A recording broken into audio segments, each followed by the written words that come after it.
निष्ठा के बारे में आपको कोई ये बता सकता है? आपके फोल्डर पे लिखा हुआ निष्ठा लिखा है, आपने देखा है? क्या देखा है? निष्ठा का मोटो क्या है, कोई बता दे? चलिए हम आपको बताते हैं, आपसे ज़्यादा क्वेश्चन नहीं करेंगे। हमारा उद्देश्य ये है कि हमारे गुरु जी को आता तो सब कुछ है, जानते तो सब कुछ है, लेकिन प्रशिक्षण की फिर आवश्यकता क्यों?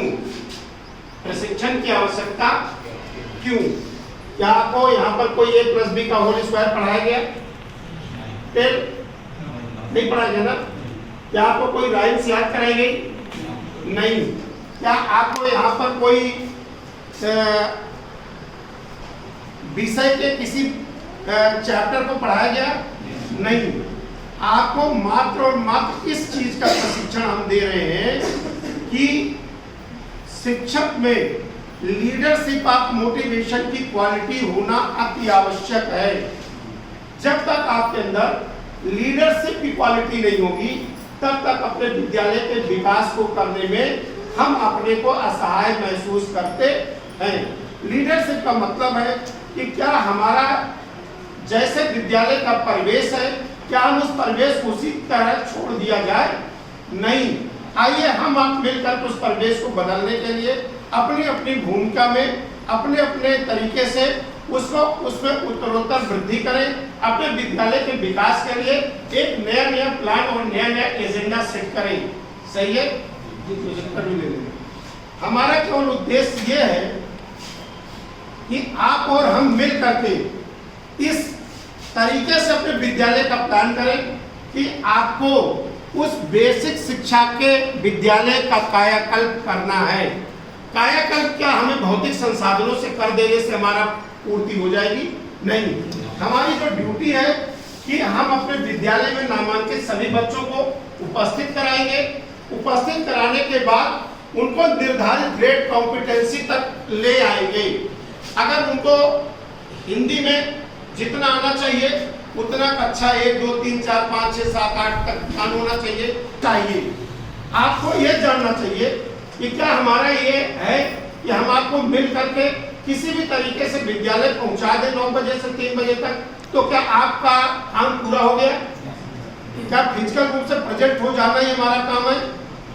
हमारा काम है कि फिजिकल रूप से प्रेजेंट होकर के अपना एक्टिव जो है पार्टिसिपेशन विद्यालय के प्रति, बच्चों के प्रति, समाज के प्रति प्रयास करना।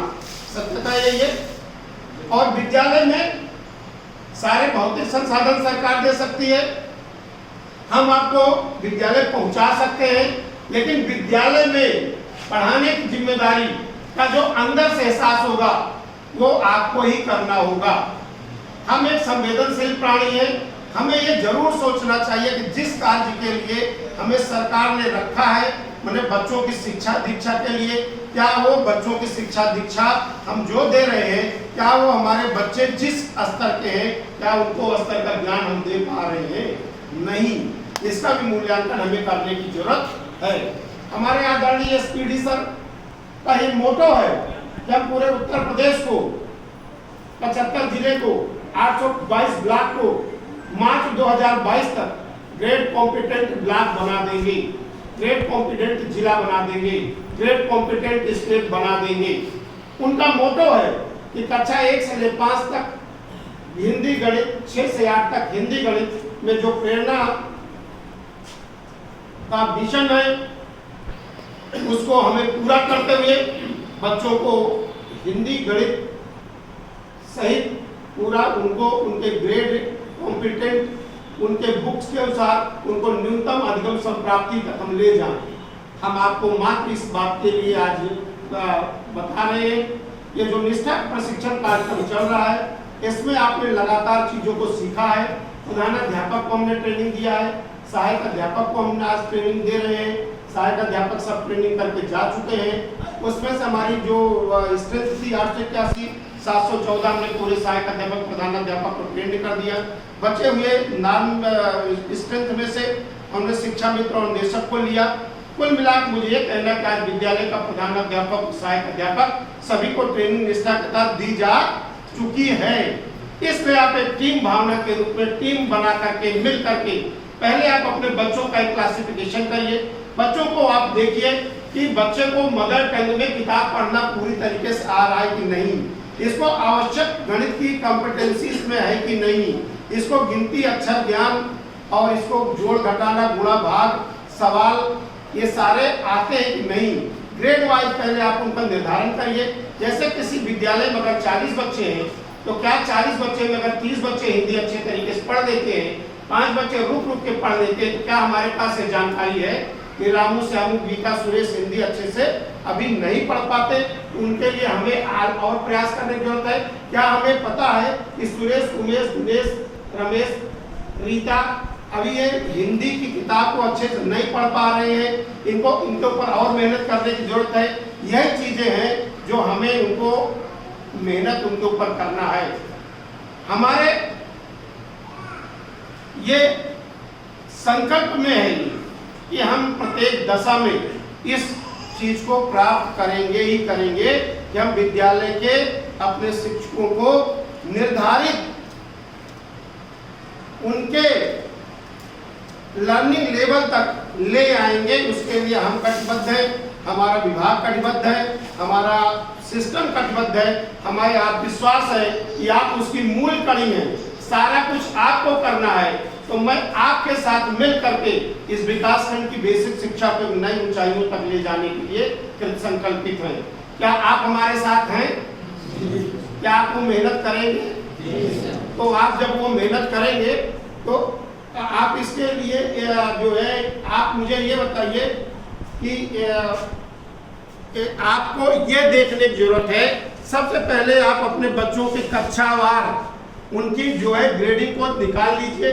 कितने बच्चों को हिंदी कितनी अच्छी से आती है, कितने को कम आती है, कितने बच्चों को गणित अच्छे से आती है, कितने को जरूरत है।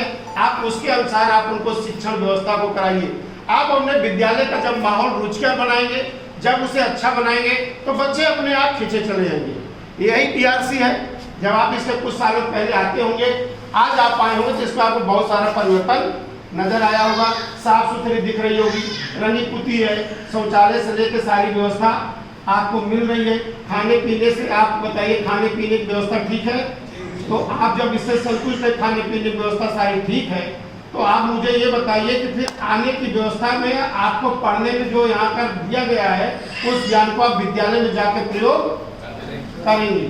और मेरा निवेदन है कि आपसे कि आप जरूर जाइए, बिना आपके चेते हुए, बिना आपको मोटिवेशन आपके अंदर आना चाहिए। आपको विद्यालय की व्यवस्था को, विकास को और विद्यालय के सिस्टम को बदल नहीं सकते।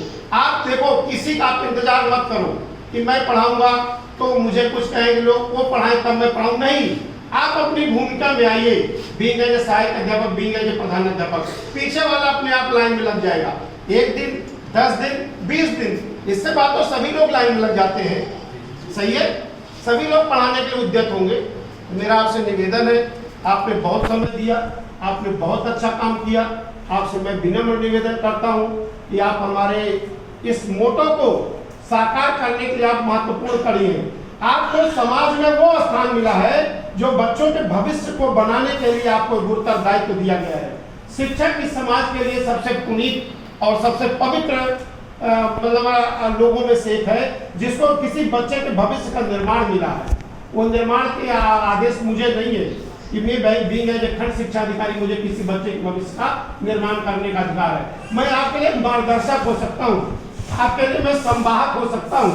मैं ऊपर के निर्देशों को नीचे तक, नीचे के निर्देशों को आपके कामों को ऊपर तक पहुँचाने के लिए संकल्पित हूँ। आपके साथ कंधे से कंधा मिलाकर हम काम करने के लिए तैयार हैं। बशर्ते आपसे मेरा निवेदन है, आप अपने ब्लॉक की, अपने बेसिक एजुकेशन की, अपने स्कूल की आप शिक्षा को पहले आप जा करके आप अपने बच्चों को ग्रेड तय करिए, उनका मूल्यांकन करिए, उनके लिए रणनीति बनाइए। यही मोटिवेशन है। लीडर का क्या क्वालिटी है? जैसे हमारा घर होगा, जैसे हमारा मालिक होगा, वैसे मेरा घर होगा। सही है? जैसे घर का मुखिया वैसे घर के लोग व्यवहार करेंगे। आप बोलो ना, बोले भाई साक्षी और क्या नाम है, आप लोग जो जानते हो आप बताइए, मैं सही बोल रहा हूँ? बोलो सब बोलो। तो आपको समझना चाहिए जैसे मेरा विद्यालय होगा, जैसे मैं बिहेव करूंगी, जैसे मैं बनाऊंगा, वैसे ही आकर के जाकर के आगे आपको काम करना ही पड़ेगा। तो इसके लिए हमें क्या करना पड़ेगा? इसके लिए हमें क्या करना पड़ेगा? आपको मैंने बार बार कहा कि इन चीजों को बदलने के लिए किसी खंड शिक्षा अधिकारी को चौक उठाने का अधिकार नहीं है, किसी जिला बेसिक शिक्षा अधिकारी को चौक उठाने का अधिकार नहीं है। हम आपके लिए मॉडल लेसन दे सकते हैं, तो क्या उस मॉडल लेसन से पूरा सिस्टम को आप चेंज कर देंगे? नहीं, आपको ही चेंज करना है। मैं उस मॉडल लेसन से चेंज नहीं कर पाऊंगा, चेंज आपको करना है। इसलिए कि चूंकि आपको अपने बच्चों के साथ प्रतिदिन बैठ करके पढ़ाना, विद्यालय के विकास के लिए आप जितना मेहनत करोगे, जितना बनाओगे, जितना आपको पढ़ोगे पढ़ाओगे, उतना आपके बच्चे आपकी तरफ खींचे चले आएंगे। हमें विद्यालय में एक जॉयफुल लर्निंग सिस्टम को बनाना है, एक बिल्कुल और बिल्कुल सरस वातावरण में अपने बच्चों के साथ जुड़ कर उनको पढ़ाना है। तो मेरा निवेदन है, इसमें सारे प्राइमरी वाले ही हैं, तो मेरा जूनियर के नहीं है ना, मेरा कहना आप इसमें एक महत्वपूर्ण भूमिका निभाइए। हम 2 दिन से 3 दिन से ड्यूटी में थे, आपके बीच में आज मुझे आने का मौका मिला, तो मुझे तुरंत मैं जैसे माननीय प्रधानमंत्री जी का कार्यक्रम खत्म हुआ, मैं वहाँ से भाग करके आया हूँ आपके बीच में। 1 मिनट भी मैं कहीं नहीं रुका। मेरा रोज मन कहता था मैं आपके बीच में जाऊँगा, लेकिन ऐसा कभी समय का ऐसा नौकरी का सिस्टम है कि वो चीज़ें रोज नहीं हो पाती। लेकिन आपसे मिलकर अच्छा लगा। कल रविवार का दिन है, संडे का दिन है,